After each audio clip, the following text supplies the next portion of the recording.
Welcome to the Destiny Awakening Interviews, a podcast with Andrew Wayfinder and his guests, bringing you powerful insights, inspiration, and ways to break free, live life your way, and make a difference in our changing and challenging world. So hello, everyone, and a very warm welcome to another edition of the Destiny Awakening Interviews. I'm Andrew Wayfinder Renievich, and I'm joined today by Lyssa deHart, author, therapist, executive, and leadership coach. And a very warm welcome to you, Lyssa. And where are you hanging out today?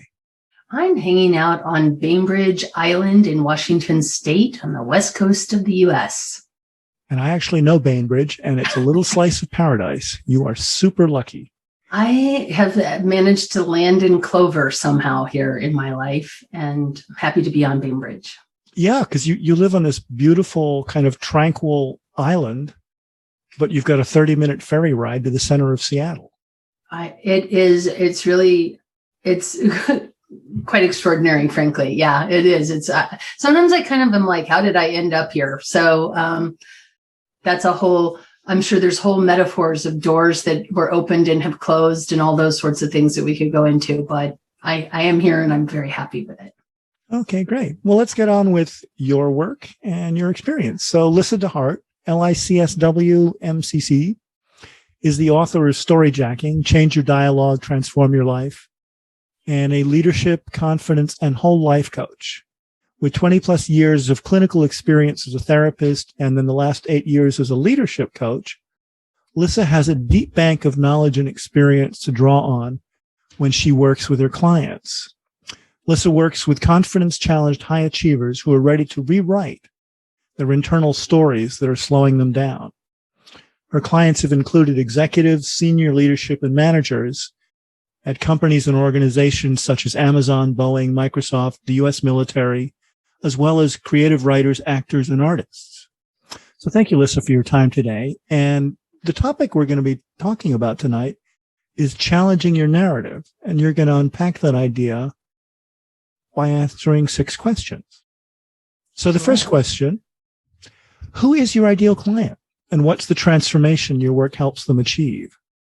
Well, my ideal client is usually, if not always, a smart person who's in the middle of a transformation in the sense of they're typically moving from maybe one sphere of influence into another. They may be in the middle of a career change, or they may be developing themselves within the career that they have, and their career is moving from maybe a manager to a director, or into senior leadership, or even beyond that into the C-suite, depending on the person. And so a lot of the work that I do with people is around the confidence challenges that are inherent in those sorts of transitional changes. Mm-hmm. Yeah, so it sounds similar to some of my clients where they're having that kind of Jaws moment. Oh, we're going to need a bigger boat. Yeah, and the paddles aren't going to work. I really need like an off-board motor, and and I thought it was a hard shell boat I needed, but it's actually a Zodiac. So yes, exactly like that. Yeah. So what's the biggest challenge they're facing then? I have some thoughts about this question. What's the biggest challenge they're facing? Because I wish I could sum it up as one thing. I think there's a myriad of things that are often going on and they're converging at the same time. If I were to pick one thing, I would say it's the narratives that they've habitualized and how they think about themselves and how they think about success and how they think about the work that they're doing. So if there's one biggest challenge, it typically is them. And then it's the other things that are impacting them. Mm-hmm. Okay. So then question number 3 is, what's the number one insight you would share in helping them deal with that narrative problem, the story they're telling themselves? Well, I guess I'd like to just start with how we make meaning as human beings. And, I call it story. I call it narrative. Some people call it meaning. And the reality is our brains are predictive. Our brain was designed in order to help us survive. And so it makes predictions based on past experiences, and it's constantly predicting so that it doesn't have to work really hard and try and sort things out and, possibly be eaten by tigers, right? So I don't want to guess if those stripes are grass or tigers because, if I was wrong and it was grass, I'm going to be okay. But if I was wrong and it was a tiger, I'm going to be dinner. And so understanding that we have these hardwired stories that get codified in the way that we think about ourselves and the situation around us, I think is really important. And typically, I think one of the biggest insights I've made in my own life, and that I also see my clients making on a regular basis, is often those places of discomfort with whatever is happening are the places we actually need to go in and take a look at.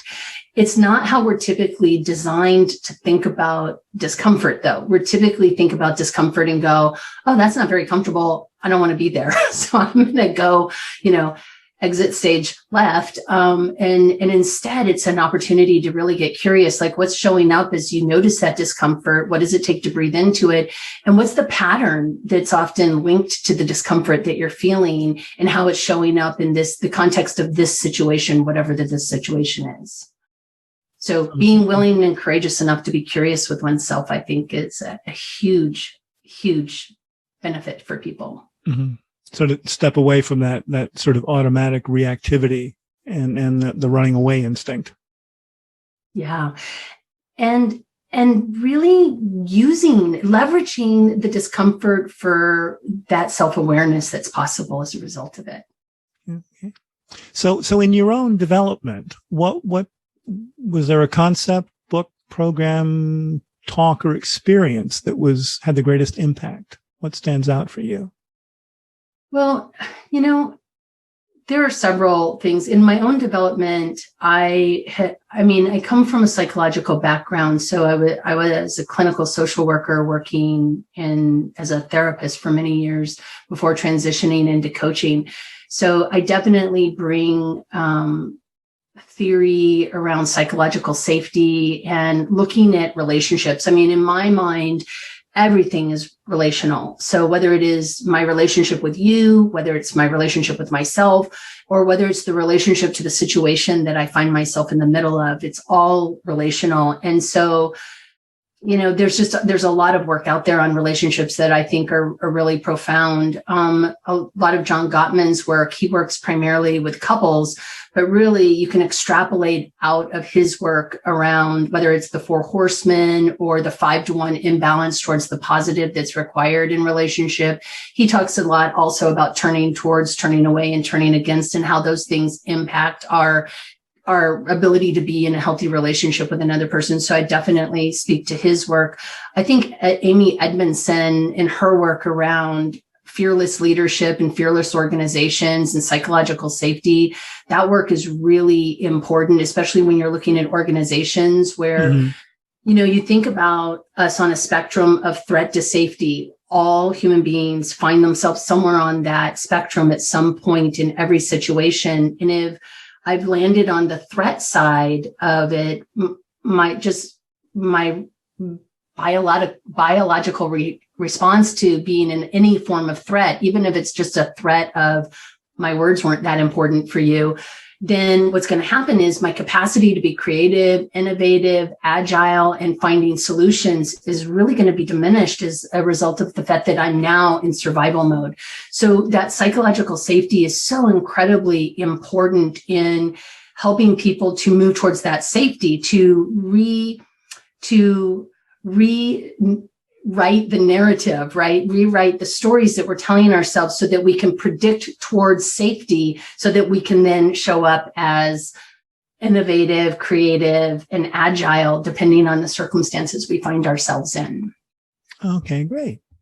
So question number 5 is, what free resource would you like to share with the audience to help them?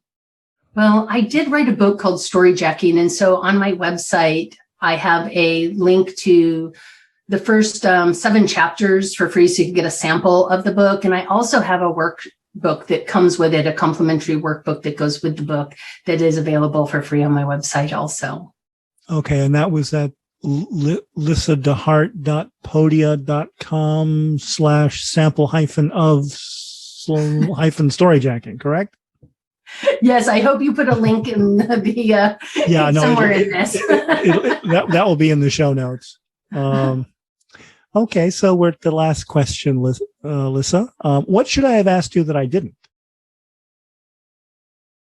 I think maybe my philosophy of coaching with people, and I'm such a believer in, it's wonderful if the coach's brain lights up, but I really think that there is something powerful about working with another human being who doesn't have a horse in your race to help you be curious on your own behalf. I think about relationships that I have. I'm married. And so if I were to say to my husband, I'm thinking I want to quit my job and maybe stop everything, write a book and go off and learn how to do something completely different, he would have the conversation with me for sure. Yet there may be some sense of attachment to a different kind of outcome than maybe I want, right? It's really hard to not have expectations or even explicit bias towards something like the house that we live in or car payments or any of those sorts of things. And I really think there's something around having that partnership, a thought partnership with another human being, where you can play with these ideas and really look at the things that are in the way of your confidence without having that person be attached to you. Sure, you're confident, you're fine, you can do it. Just buck up and you can do it, right? But really to be willing to have the conversation around what is confidence? What would that experience of confidence be for you in this particular scenario that you find yourself? And where are you now? And so how do you want to move from here to there, wherever the there is? And then to start to unpack what are the different elements that need to be, unpacked, explored, so that you have greater self-awareness and you're at that capacity to be at choice consciously and not just unconsciously, in the winds of whatever circumstance you find yourself. Okay, well, that was great, Lyssa. Thank you so much for your time tonight. You're very, very welcome. Thank you for having me. Thanks for listening to the Destiny Awakening interviews. If you have a friend who would benefit, please share and subscribe to the show on iTunes and leave a review. We really appreciate it. And remember, always use your power for good.